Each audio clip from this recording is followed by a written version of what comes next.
औरत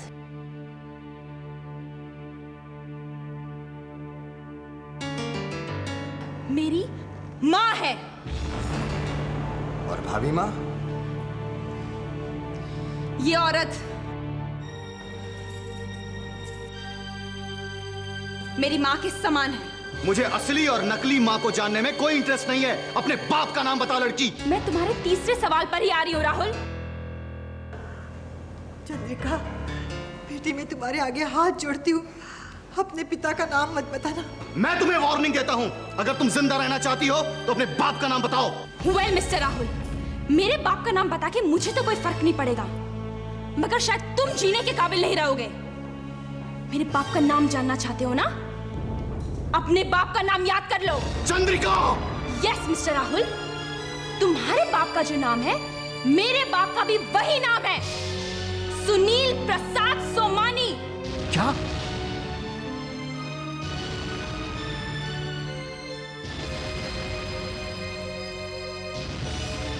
और ये नाम दो अलग अलग इंसान के नहीं है, एक ही शख्स के हैं। ये तुम क्या कह रही हो बेटी? ठीक कह रही हूं मैं। इस बेवकूफ को तो यह भी नहीं पता कि जिस लड़की के बारे में इतनी बदतमीजी से बात कर रहा है वो है तो नाजायज, लेकिन है इसी की बहन। और ये बात मंजुला देवी अच्छी तरह से जानती हैं। आप लोगों को अपने ऊंचे घराने और नाम पर बड़ा घमंड है ना? अरे आप सबको तो कहीं जाकर डूब मरना चाहिए। जिस औरत ने अपने पति की बदनामी अपने सर ले ली, आप लोगों ने उसी औरत को एक ही रात में देवी से कलंकिनी बना दिया। छी! तुम राहुल सोमानी, उनके बेटे, आप उनके भाई, आप उनके छोटे भाई। मैं तो समझती थी इस खानदान में नाजायज औलाद पैदा करने वाला एक ही कमीना था, जिसका नाम था सुनील प्रसाद सोमानी।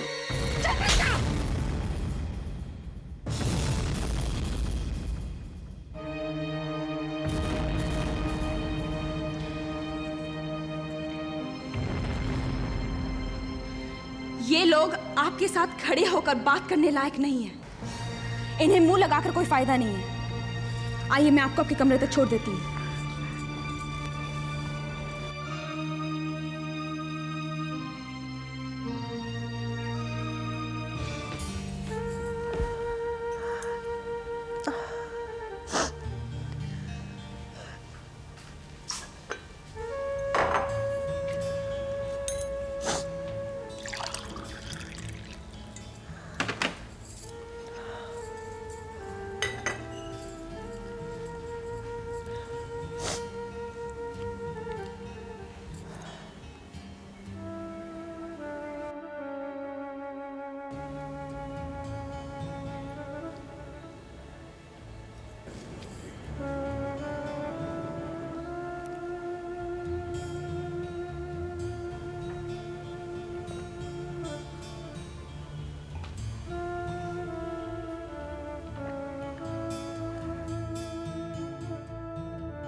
अब चुप भी हो जाइए।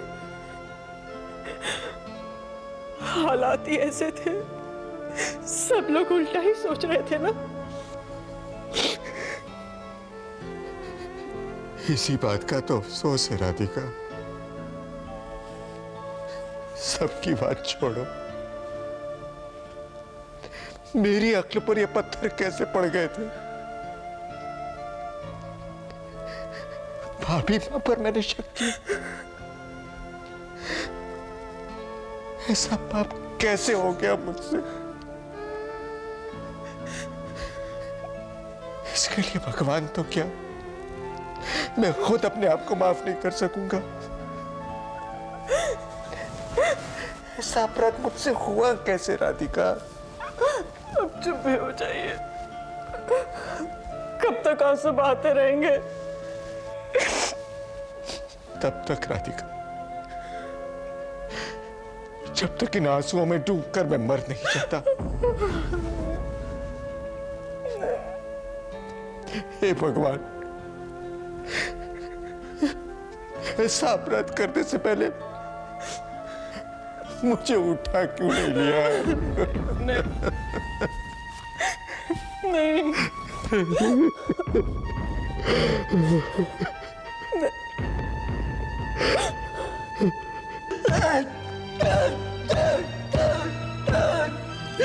ये आप क्या कह रहे हैं? अपने हाथ तोड़ डालेंगे क्या? हाथ तोड़ डालूंगा। टूट ही जाना चाहिए इन मनुष्य हाथों को। भाभी माँ के पैर छूने वाले ये हाथ आज उनकी गर्दन तक पहुंच गए। इनका टूट जाना ही अच्छा है। मत रोको मुझे, मत रोको। होश में आइए, होश में आइए। भाभी माँ का दिल बहुत बड़ा है, वो सबको माफ कर देंगी। हम तो उनसे माफी मांगने लायक भी नहीं रहे लक्ष्मी। शायद हम दुनिया के पहले ऐसे बच्चे हैं जिन्होंने अपनी देवी समान भाभी माँ पर शक किया। मैं उनका सामना नहीं कर पाऊंगा। तुम मेरा गला दबा दो लक्ष्मी। क्या कर रहे हैं? या कहीं से थोड़ा सा जहर लाकर मुझे दे दो।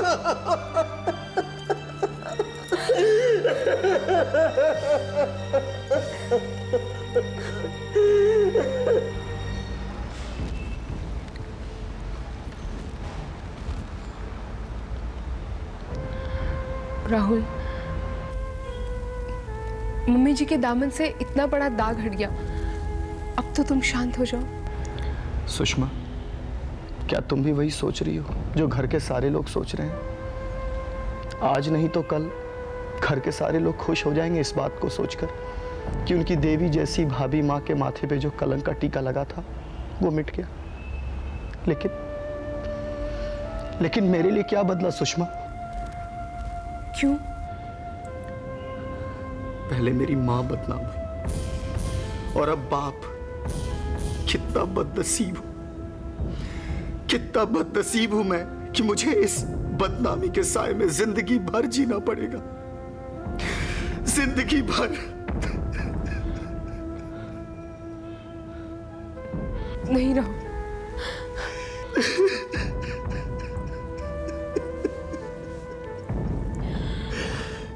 शांत हो जाओ राहुल। राहुल शांत हो जाओ। Shut up! बस हो गया। खबरदार जो अपने मुंह से एक शब्द भी और निकाला तो। जब भी कुछ बोलती उल्टा ही बोलती हमेशा। और वैसे भी तुम्हें लोगों को बदनाम करने का बहुत शौक है ना। अपने इस शौक को आज के बाद यही दफन कर दो, वरना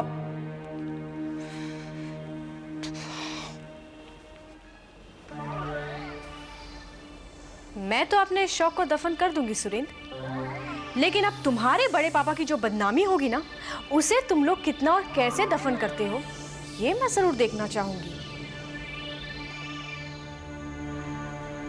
अमित, तुमको ये इन्फॉर्मेशन थोड़ी लेट मिली, वरना ये सारा हादसा ही ना होता। पर गलती तो हमारी ही है ना आप दोनों हॉस्पिटल जाते और ना ये शक कभी बुनियाद बनती। जो भी हुआ बहुत बुरा हुआ। हम तो जैसे बड़ी माँ के सामने शर्म से जमीन में गड़ गए। लेकिन एक बात तो है अमित, कि जिस लड़की को हम शुरू से गलत समझ रहे थे ना, आज उसी लड़की ने बड़ी माँ की इज्जत बचा ली। जी, पर वीरेंद्र भैया, ये सुमन भाभी अभी तक क्यों नहीं आई?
भाभी रहने दीजिए ना।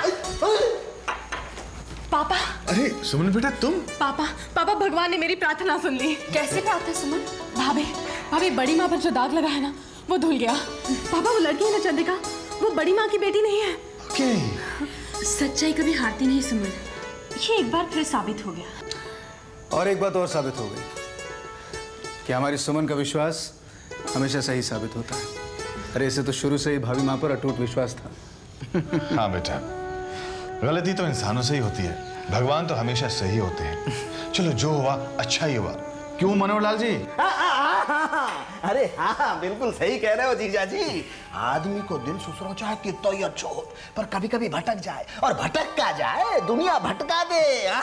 देखो कैसी देवी जैसी भाभी माई, और लोगों ने अंटशंट बात बना दी है। अरे और लोग भी चक्कर में आ गए ससुरे। यही वास्ते मैं कहूँ हमेशा से भैया आदमी को हड़बड़ी नहीं करनी चाहिए, सोच विचार के काम करना चाहिए, है कि नहीं? कभी और मिला है कि नहीं? मैं क्या जानूं? ये तो आप खुद समझे। हड़बड़ी तो आपको मची रहती है, मैं तो हर बात बहुत ही सोच समझ के कहती हूँ और करती हूँ।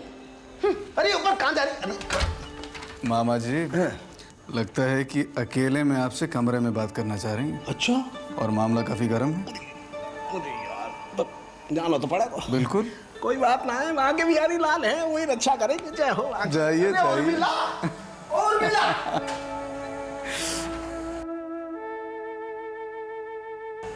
क्या बात है डैड, कुछ परेशान लग रहे हैं?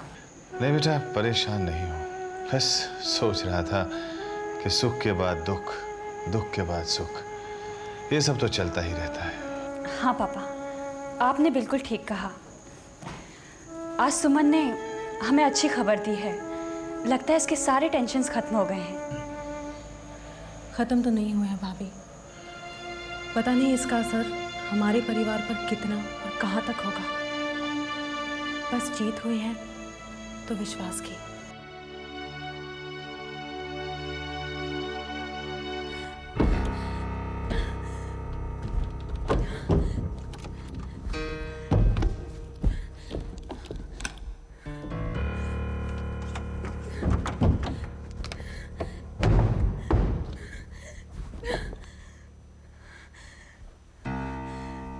समझाया था, लेकिन आखिर बकुल को उसका ओवर कॉन्फिडेंट ही ले डूबा।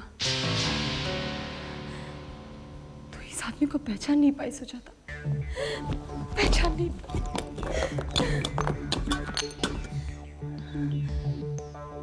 जब पैसा ही नहीं रहेगा तो जीने का क्या फायदा? हाँ? लेकिन बकुल के चेहरे से ऐसा लगता ही नहीं।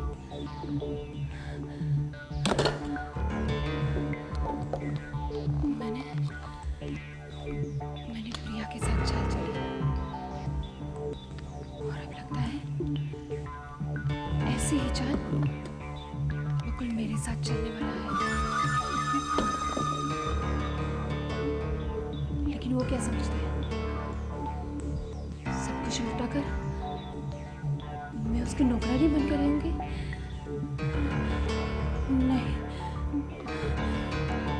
नहीं बकुल, ऐसा कभी नहीं हो सकता।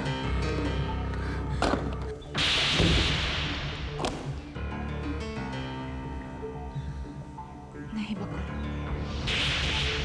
ऐसा कभी नहीं हो सकता, कभी नहीं। थैंक यू काका। हाँ, आखिर आ गई ना सच्चाई बाहर। अब हम बकुल और सुजाता को एक फूटी कौड़ी भी नहीं देंगे, एक तिनका भी नहीं देंगे। मैं जाऊंगा वहां। अरे वो लोग अपने आप को क्या समझते हैं? पुलिस का पहरा लगा दूंगा, पुलिस का पहरा। नहीं, मैं खुद जाकर बैठ जाऊंगा।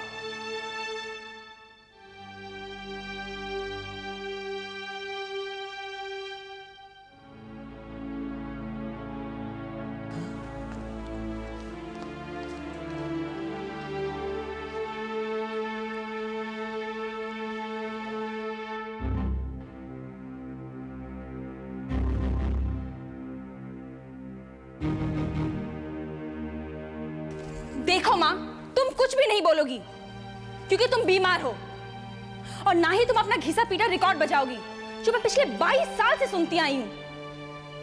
मैंने जो मन में ठान लिया ना, उसे मैं पूरा करके ही रहूंगी, हर कीमत पर।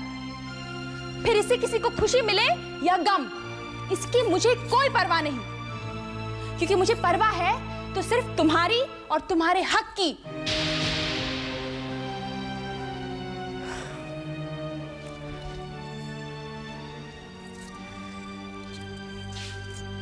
और वो भी सिर्फ इसलिए क्योंकि तुमने मुझे जन्म दिया है।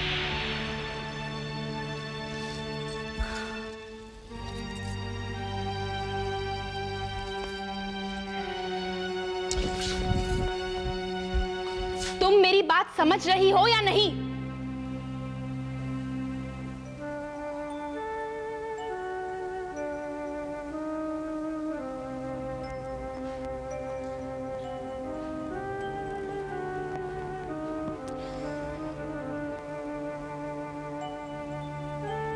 अब क्या देख रही हो? चंद्रिका, तेरे तेवर एकदम तेरे पापा जैसे हैं।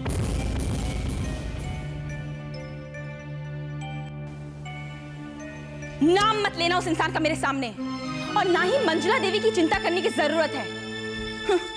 निर्दोष हुई तो क्या हुआ, है तो उसी दोषी इंसान की बीवी जो आज तुम्हारी जगह उस राजमहल पे कब्जा किए बैठी है। अगर तुझे ऐसा लगता है तो फिर तुम सब भूल क्यों नहीं जाती? देखो बेटी, किसी के भरे हुए संसार में इस तरह आग लगाना अच्छी बात नहीं है। चलो बेटी, हम कहीं दूर चले जाएं। देख, अगर मुझे मेरे स्वर्गीय पति और मंजुला देवी से कोई शिकायत नहीं है तो फिर तुझे क्यों है? क्योंकि मैं तुम्हारी तरह बूढ़ी और कमजोर नहीं हूं, और ना ही उस सुनील प्रसाद सोमानी की तरह धोखेबाज। समझी?